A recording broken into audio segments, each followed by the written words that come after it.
আমি মা বোনদের বলি, মা গো তোমার মাথার উপরে উন্নাগুলো রাখো।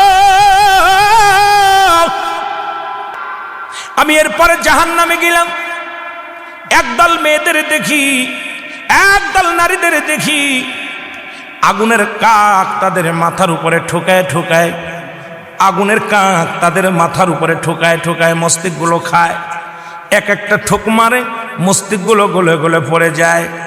এক একটা ঠোকা মারে, মস্তিষ্কগুলো গলে গলে পড়ে যায়।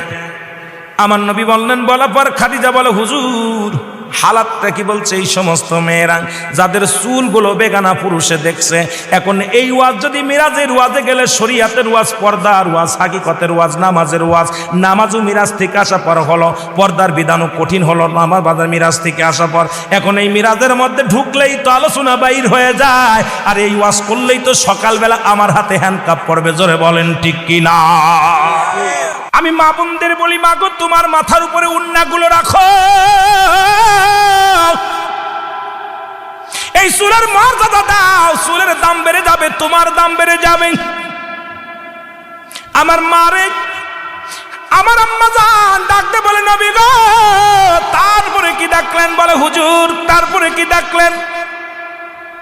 নবীজি বলে, খাদিজা রে, এরপরে একটা জাহান্নামের মধ্যে দেখলাম গায়ের মধ্যে আগুনের সাপগুলো মুড়ায় আছে, আগুনের সাপগুলো মুড়াইয়া দেহ খায়।